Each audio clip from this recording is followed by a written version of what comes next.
بسم الله الرحمن الرحيم رب اشرح لي صدري ويسر لي أمري واحلل عقدة من لساني يفقهوا قولي رب زدني علما رب زدني علما رب زدني علما۔ آج ہم سورۃ الانشراح پڑھیں گے۔ سب سے پہلے ہم اس کی تلاوت، لفظی ترجمہ، با محاورہ ترجمہ اور پھر تفسیر پڑھیں گے۔ بسم اللہ الرحمن الرحیم۔ ألم نشرح لك صدرك ووضعنا عنك وزرك الذي أنقض ظهرك ورفعنا لك ذكرك فإن مع العسر يسرا إن مع العسر يسرا فإذا فرغت فانصب وإلى ربك فارغب۔ لفظی ترجمہ کر لیتے ہیں۔ بسم اللہ الرحمن الرحیم۔ ألم نشرح لك صدرك۔ علم یہ سورہ فیل میں بھی ہم پڑھ چکے تھے۔ علم تر کیف فعل ربک بأصحاب الفیل، تو اس کے شروع میں بھی تھا علم۔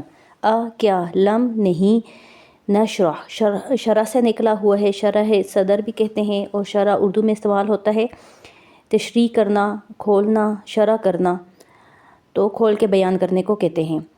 تو نشرح ہم نے نہیں کھولا، لکا آپ کے لیے، صدر کا صدر سینے کو کہتے ہیں، کا آپ کے، کیا ہم نے تمہارا سینہ کشادہ نہ کر دیا، کھول نہ دیا۔ ووضعنا عنک وزرک، اور وضعنا ہم نے رکھ دیا، وضع رکھنے کو کہتے ہیں، عن کا آپ سے، وزرک وزر بوجھ ہے، وزن کو کہتے ہیں، اور ہم نے تمہارے اوپر سے بوجھ کو ہٹا دیا، رکھ دیا۔ الذی وہ جو کہ وہ بوجھ جس نے انقضا توڑ دی، ظہر کا ظہر پشت کو کہتے ہیں، کمر کو کہتے ہیں، آپ کی پشت کو، ورفعنا اور ہم نے بلند کر دیا، رفعت بلندی کو کہتے ہیں، لکا آپ کے لیے، ذکر آپ کے ذکر کو، آپ کے تذکرے کو، فإن پس بے شک، مع ساتھ، عسر تنگی کے ساتھ، یسرن آسانی ہے، مشکل کے ساتھ، پریشانی کے ساتھ، دشواری کے ساتھ آسانی ہے۔ پھر اسی آیت کا دوبارہ تکرار ہے، ان مع العسر یسرا، بے شک دشواری کے ساتھ آسانی ہے۔ فإذا پس جب، فرغت آپ فارغ ہو جائیں، فانصب تو تھکائیں خود کو، محنت کریں، وإلی اور طرف، ربک اپنے رب کی، فرغب پس آپ رغبت کریں۔ فا پس کا معنی ہے، اور رغب کے ساتھ جب ہم نے بلایا تو فرغب ہو گیا، پس راغب ہو جائیں اپنے رب کی طرف۔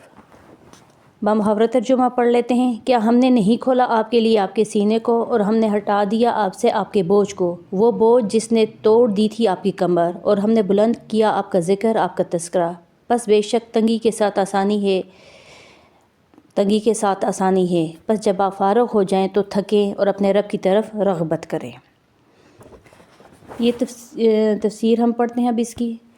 سورہ علم نشرح مکی صورت ہے۔ رسول اللہ صلی اللہ علیہ وسلم کو مشرکین مکہ بہت پریشان کیا کرتے تھے، تو جیسے سورہ ضحیٰ ہم نے پہلے پڑھی، اس میں حضور صلی اللہ علیہ وسلم پر اللہ تعالیٰ نے اپنی نعمتوں کا بیان کیا کہ ہم نے آپ کو تنہا نہیں چھوڑا تھا، آپ یتیمی میں تھے تو آپ کی پرورش کے لیے انتظام کیا، پھر آپ جب تنگ دست تھے تو نکاح کے ذریعے اللہ تعالیٰ نے آپ کو غنی کر دیا، اللہ تعالیٰ نے ہر قدم پہ آپ کا خیال رکھا۔ تو یہاں بھی اللہ تعالیٰ اپنی نعمتوں کا ذکر کرتے ہیں، اور ان نعمتوں میں ایک نعمت کا ذکر کیا، وہ کیا تھی کہ ہم نے آپ کے سینے کو کھول دیا۔ سینہ کھولنا کنایہ ہے علم اور حلم سے۔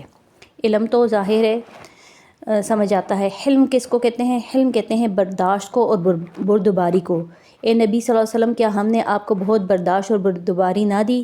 سینہ تنگ ہونے کا مطلب ہوتا ہے کہ انسان کے اندر قوت فیصلہ نہیں ہوتی، برداشت نہیں ہوتی۔ علم سے راستے کا پتہ چلتا ہے اور حلم سے فیصلہ کرنے میں آسانی ہو جاتی ہے۔ یہ اللہ کا آپ پر احسان ہے کہ ہم نے آپ سے آپ کے بوجھ کو دور کر دیا، وہ بوجھ جس نے آپ کی کمر توڑ دی تھی۔ بوجھ سے مراد نبی صلی اللہ علیہ وسلم پر جب وحی نازل ہونا شروع ہوئی تھی تو نبی صلی اللہ علیہ وسلم بہت خوفزدہ ہوئے کہ یہ میرے اوپر بہت بڑی ذمہ داری ہے، روز قیامت مجھ سے اس کا حساب ہوگا۔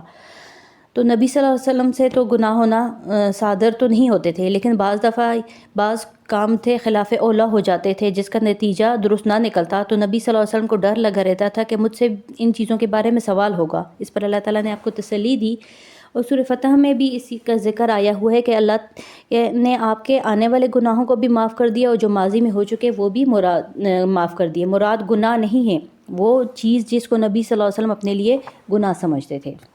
اللہ تعالیٰ نے فرما دیا کہ آپ ڈرے نہیں، آپ سے مواخذہ نہیں ہوگا۔ وہ کام جو آپ سے خلاف اولا ہوگے تو اللہ آپ سے ان کا حساب نہیں لے گا۔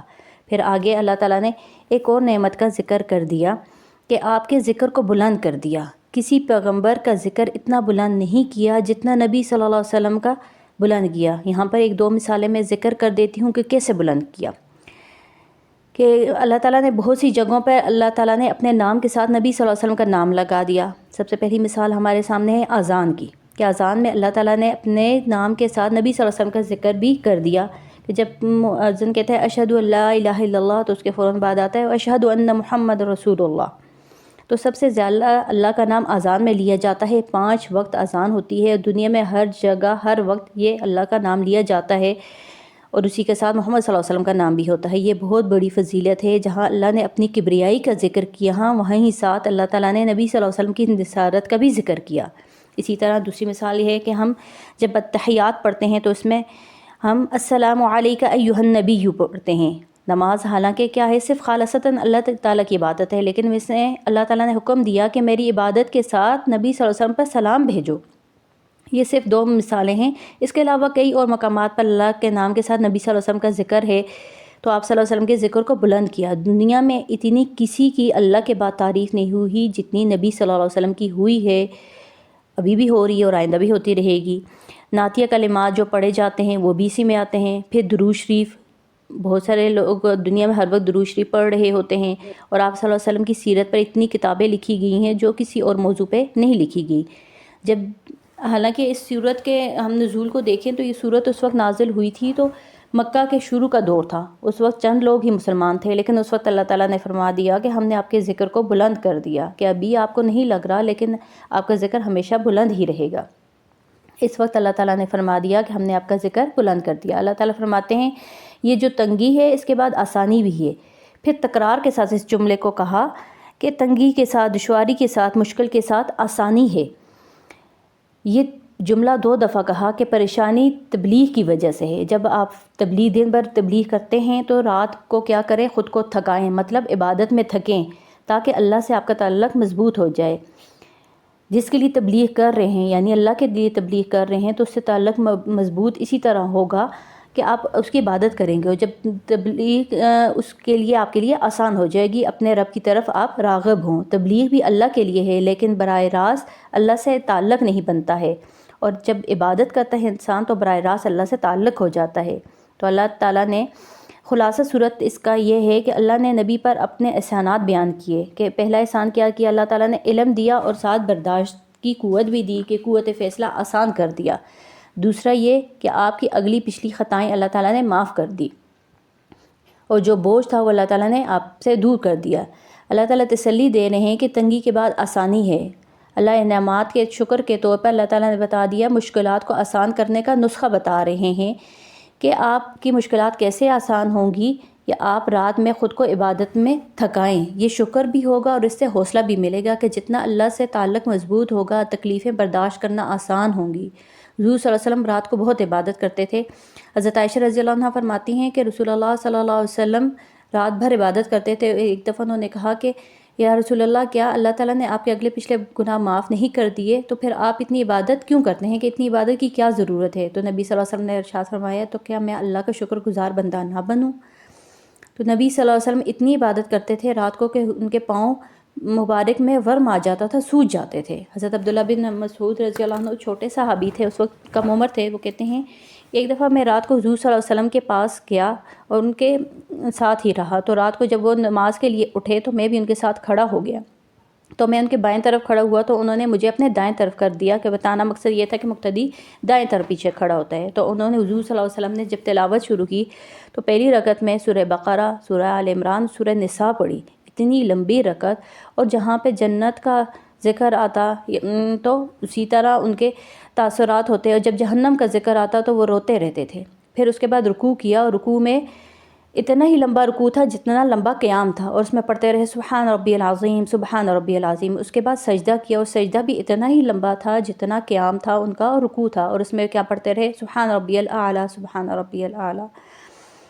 تو یہ انہوں نے یہ دیکھا کہ حضور صلی اللہ علیہ وسلم اتنی لمبی ان کی نماز کی عبادت کرنے والے تھے۔ تو یہاں پہ ہمیں پتہ چلتا ہے کہ حضور صلی اللہ علیہ وسلم اس آیت کی یہاں پہ اس کو بیان کر رہے ہیں کہ اللہ کے دین کو تبلیغ کریں تو رات کو عبادت کریں۔ اب اس سب صورت سے ہم نے کیا کیا اسباق حاصل کیا؟ تو پہلا سبق یہ ہے کہ اللہ کی نعمتوں میں سب سے بڑی نعمت علم کا سینے میں آ جانا، اور برداشت بھی آ جائے، اور قوت فیصلہ بھی آ جائے، اب صلح حدیبیہ دیکھیں تو اس کا منہ بولتا ثبوت ہے کہ ساری شرائط کیا تھی، کفار کی مانی جا رہی تھی، لیکن اس کے جو نتائج نکلے وہ مسلمانوں کے حق میں نکلے، یعنی قوت فیصلہ ان کی سمجھداری سے کام لیا تھا۔ دوسرا یہ ہے کہ عزت کا مل جانا بھی اللہ کی طرف سے ہے۔ یہاں پہ ہم نے پڑھا وَرَفَعْنَا لَكَ ذِكْرَكَ، اور ہم نے آپ کے ذکر کو بلند کر دیا۔ خود سے عزت کی خواہش نہ ہو لیکن اللہ کی طرف سے ہو تو یہ بہت بڑی نعمت ہے۔ اور تیسری یہ ہے کہ فَإِنَّ مَعَ الْعُسْرِ يُسْرًا، کہ تنگی کے بعد آسانی۔ یہ باقاعدہ کلیہ قاعدہ نہیں ہے کہ تنگی کے بعد آسانی ہو، لیکن ہوتا یہی ہے کہ مشکل کے بعد آسانی ہوتی ہے۔ بعض اوقات یہ ہوتا ہے کہ کسی کی زندگی مشکل ہی گزر رہی ہوتی ہے، لیکن عام طور پر مشکل کے بعد آسانی ہی ہوتی ہے، اللہ اس کو آسان بنا دیتے ہیں۔ اور چوتھا یہ ہے انعام اللہ تعالیٰ نے ذکر کیا فَإِذَا فَرَغْتَ فَانْصَبْ، جب اللہ نے آپ پر انعام کیا تو خود کو عبادت میں تھکائیں۔ اور پانچواں کیا ہے وَإِلَىٰ رَبِّكَ فَارْغَب، اور خود جو اپنے رب کی طرف رجوع کریں، اس کی طرف رغبت کریں۔ جو لوگ دین کی تبلیغ کرتے ہیں ان کے لیے رات کو عبادت ذکر کرنا زیادہ ضروری ہے۔ کیونکہ جب وہ دین کو تبلیغ کرتے ہیں، لوگوں کے ساتھ زیادہ رابطے میں ہوتے ہیں تو ان سے اللہ کا تعلق کمزور ہو جاتا ہے۔ اگرچہ دین کی بات کر رہے ہوتے ہیں لیکن ان کے لیے تنہائی کی عبادت بہت زیادہ ضروری ہے کہ مبلغ کو عبادت تنہائی میں کرنی چاہیے، تاکہ اللہ کے ساتھ جتنا تعلق مضبوط ہوگا اس کی مشکلات بھی آسان ہوگی اور لوگوں اس کے لیے قوت فیصلہ بھی آسان ہوگا۔ جب رات کی عبادت نبی صلی اللہ علیہ وسلم کے لیے ضروری ہے تو ہمارے لیے اس سے زیادہ بدرجہ اولیٰ ضروری ہے۔ کہ بعض لوگ یہ کہتے ہیں کہ دن کو تبلیغ کرتے رہتے ہیں تو یہ بھی اللہ ہی کا کام ہے، تو وہ عبادت کے لیے اتنا وقت نہیں نکالتے۔ تو کہہ دیا، بتا دیا یہاں پہ کہ تبلیغ ایک طرف، لیکن اس کے ساتھ جو تبلیغ کرنے والے ہیں ان کے لیے رات کی عبادتیں بہت زیادہ ضروری ہے۔ اللہ تعالیٰ ہمیں مبلغین میں سے بنائے اور ہمیں عبادت گزار بندوں میں سے بنائے۔ اللہ تعالیٰ سننے، سمجھنے اور عمل کرنے کی توفیق عطا فرمائے۔ وآخر دعوانا ان الحمد للہ رب العالمین۔ السلام علیکم ورحمۃ اللہ وبرکاتہ۔